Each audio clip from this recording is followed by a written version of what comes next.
গোসাবায় বাঁধ মেরামতে তৎপর প্রশাসন। রায়মঙ্গল নদীর বাঁধ ভেঙে বিপত্তি, কয়েকশো বিঘা জমির ফসল নষ্ট হয়ে যাওয়ার আশঙ্কা। গতকাল থেকে বাঁধ মেরামতি শুরু, কিন্তু তাতে ফসল কি বাঁচানো যাবে?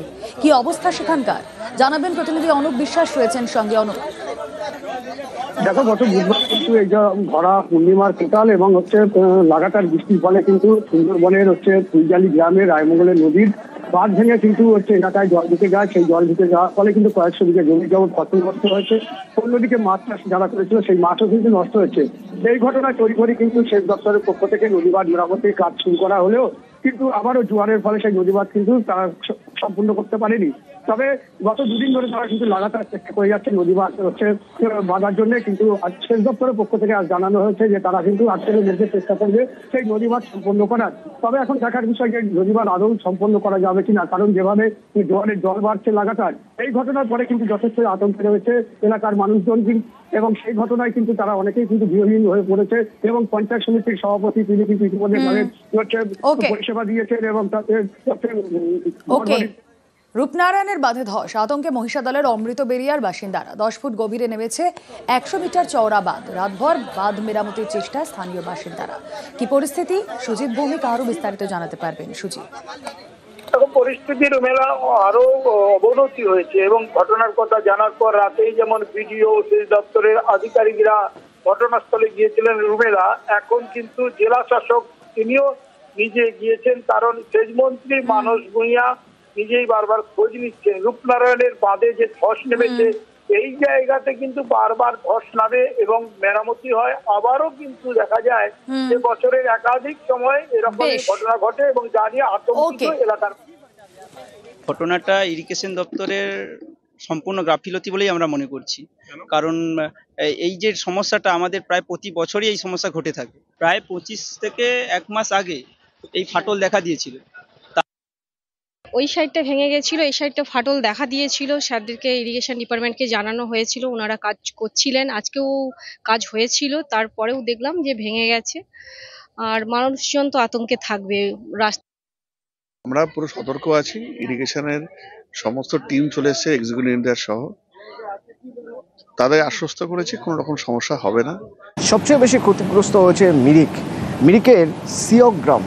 3 দিন ধরে সিওক গ্রাম একেবারে বিচ্ছিন্ন, তার কারণ লোহার একটা ব্রিজ ছিল, সেই ব্রিজটা গিয়েছে ভেঙে। সুতরাং মিরিক থেকে সিওক গ্রামের কোনো যোগাযোগ নেই 3 দিন। গত শনিবারের নাগাড়ে বৃষ্টির জেরে বিপর্যস্ত হয়ে পড়ে গোটা পাহাড়। সবচাইতে বেশি ক্ষতিগ্রস্ত হয় মিরিক মহকুমা। আর এই মিরিকেরই একটি গ্রাম সিওক, যেখানে এই মুহূর্তে আমরা দাঁড়িয়ে রয়েছি। এই মিরিকেরই সিওক গ্রামে যে ছবি দেখাবো তা আরও ভয়াবহ। এখানেই যে দেখছেন আমার বাঁ দিকটায়, এখানে ছিল রান্নাঘর। ধসে মাটি চাপা পড়ে কার্যত ধ্বংসস্তূপে পরিণত হয়েছে এই রান্নাঘর, কার কোনো চিহ্নই আর নেই। মাটির তলায় রান্না গ্যাসের সিলিন্ডার, ওভেন থেকে শুরু করে অন্যান্য সামগ্রী। ছবির মতো সুন্দর মিরিক থেকে একটু নিচের দিকে নামতে হয় তাবাকুশির পাশ দিয়ে যাচ্ছে রাংভাং নদী। এই নদীর কুলুকুলু শব্দ শুনতে, তাবাকুশির নির্জনতা উপভোগ করতে সেখানে যান পর্যটকরা। সেজন্যই সেখানে প্রচুর হোমস্টে, থাকার জায়গা একেবারে শেষ হয়ে গিয়েছে। হোমস্টেগুলো একেবারে শেষ হয়ে গিয়েছে এই রাংভাং নদীর জল বেড়ে বিপর্যস্ত তাবাকুশি। मेरा तो टोटल डैमेज हुआ है। यहाँ पे ऑलमोस्ट आपका 16 से 17 होम स्टे का डैमेज हो गया है पूरा। और तो बुकिंग था अभी? अभी तो अभी तो सीजन था। अभी हाल फिलहाल खुल रहा है, पर टेम्परेरी खुल रहा है, ऐसा नहीं कि आपका पक्का पक्की खुल रहा है। लॉस तो मेरा मेजर लॉस है। आप देखिए पूरा लॉस है। मेरा पूरा मैंने आज तक जितना भी कमाई किया सब कुछ डाल दिया था, सब कुछ लॉस है। देखिए, ऐसा स्पोर्ट बहुत चीज खत्म हो गया, अभी फिर शुरू करना है हम लोगों को। अभी ये डिजास्टर आ गया होम स्टे का बहुत इफेक्टेड हो गया, और इस डिजास्टर की वजह से नेचुरल हम लोग मेजर टूरिस्ट में बहुत इस बार तो अभी टूरिस्ट सीजन था उसमें बहुत इफेक्ट हुआ है। पहले हम लोग इसको कनेक्टिविटी ठीक करेंगे, ब्रिज ठीक करेंगे, उसके बाद फिर आस्ते आस्ते ग्रो हो जाएगा। फिर टूटा है तो फिर बनाना भी पड़ेगा ना, इसीलिए तो गवर्नमेंट है, सरकार है, सब लगा, सीएम मैडम खुद आया पहाड़ में।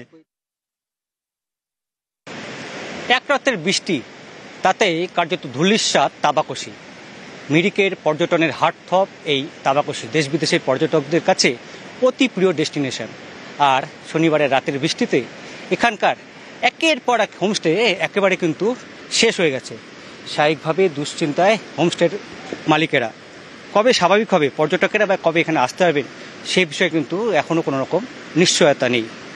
জিটিএর শীর্ষকর্তা অনিক থাওয়া জানিয়েছেন তারা এখন অ্যাসেসমেন্ট করছেন এবং যাতে এই হোমস্টে পাশে তারা দাঁড়াতে পারে, রাজ্য সরকার দাঁড়াতে পারে, সেই চেষ্টাই তারা চালাচ্ছে। ক্যামেরায় অলোক কুমার দের সঙ্গে পার্থপ্রতিম সরকার, নিউজ 18 বাংলা, তাবাকুশি। জলের তোড়ে ধসেছে একের পর এক ব্রিজ, রাস্তা ভেঙে গেছে, ঘুর পথে যাতায়াত করতে হচ্ছে এখন। আর ক্ষয়ক্ষতি কতটা হলো সরেজমিনে জিটিএ প্রধান। बहुत बड़ा नुकसान हुआ, जब वो लगभग 1968 से भी बड़ा है ये। इस टाइम तो अभी तो यहाँ पर बहुत डेवलप हुआ था, हम लोग एकदम विच्छिन्न हो गए। पता नहीं कब टूरिस्ट आके यहाँ का व्यवसाय बढ़ेगा। हम लोग तो यही मांग है कि यहाँ ये जल्दी से जल्दी ये रास्ता और ये दोनों तरफ पक्का बात बनना चाहिए। এক রাতের নাগাড়ে বৃষ্টি, তার জেরেই ফুলে ফেঁপে ওঠে এই পাহাড়ি নদী রাংভাং। আর এই রাংভাং নদী ফুলে ফেঁপে ওঠায় এর তোড়েই কিন্তু ভেঙে যায় এই তাবাকুশির মূল সেতু, লোহার সেতু, এবং স্বাভাবিকভাবে যোগাযোগ ব্যবস্থা বিচ্ছিন্ন হয়ে পড়েছে। তাবাকুশি কিন্তু দেশ বিদেশের পর্যটকদের কাছে এই মুহূর্তে অতি প্রিয় ডেস্টিনেশন। কবে তা স্বাভাবিক হবে তা কিন্তু আদৌ নিশ্চিত করে বলতে পারছেন না এখানকার হোমস্টে ব্যবসায়ী থেকে শুরু করে অন্যান্য সাধারণ মানুষ। তারা চান দ্রুত তাবাকুশি আবার ফিরে পাক তার পুরনো চেহারা। ক্যামেরায় অলোক কুমার দের সঙ্গে পার্থপ্রতিম সরকার, নিউজ 18 বাংলা, তাবাকুশি, মিরিক। এ তো গেল পাহাড় আর ডুয়ার্স। জলদাপাড়া বন্ধ করে দেওয়া হয়েছিল, সেই জলদাপাড়া এবার খুলে দেওয়া হলো পর্যটকদের জন্য। 3টি রুটে সাফারি শুরু করে দেওয়া হয়েছে। জলদাপাড়ার প্রথম দিনই দেখা যাচ্ছে ভিড় উপচে পড়েছে। সবচেয়ে বেশি ক্ষতিগ্রস্ত হয়েছিল এই জলদাপাড়া। রাজকুমার রয়েছে আমার সঙ্গে। রাজকুমার, যারা আগে থেকে বুকিং করে রেখেছিলেন, টিকিট কেটে চলে গিয়েছেন উত্তরবঙ্গে, তাদের মন খারাপ হয়ে গিয়েছিল। জলদাপাড়ায় তারা যেতে পারবেন তো? খুব দ্রুত পরিস্থিতির সামনে জলদাপাড়া খুলে দেওয়া হয়েছে, পর্যটকরা কি বলছেন? একদমই অপূর্ব। দেখো, আজকে সকালবেলা থেকেই কিন্তু জলদাপাড়া জাতীয় উদ্যানের যে 3টি রুট, সেই 3টি রুট খুলে দেওয়া হয়েছে। এই জাতীয় উদ্যানে মোট 4টি রুটে কিন্তু পর্যটকরা প্রবেশ করতে পারেন বনাঞ্চলের ভেতরে। এই 4টি রুটের মধ্যে 3টি রুট, অর্থাৎ যে শালকুমার জলদাপাড়ার গেট, চিলাপাতার গেট ও যে কোদাল বস্তির যে গেট, এই 3টি রুটেই কিন্তু সকাল থেকে পর্যটকরা ঢুকেছেন। সাফারি চালু হয়ে গেছে, সাফারিতেও পর্যটকরা গেছেন, পর্যটকরা খুশি। তবে জনপ্রিয় যে হলং রুট, সেই হলং রুটটি এখনো চালু করা যায়নি। বন দপ্তর জানিয়েছেন যে খুব তাড়াতাড়ি, যত দ্রুত সম্ভব, হলং ব্রিজ মেরামত করার পরে এই হলং যে রুট, সেই রুটটিও খুলে দেওয়া হবে। ধন্যবাদ।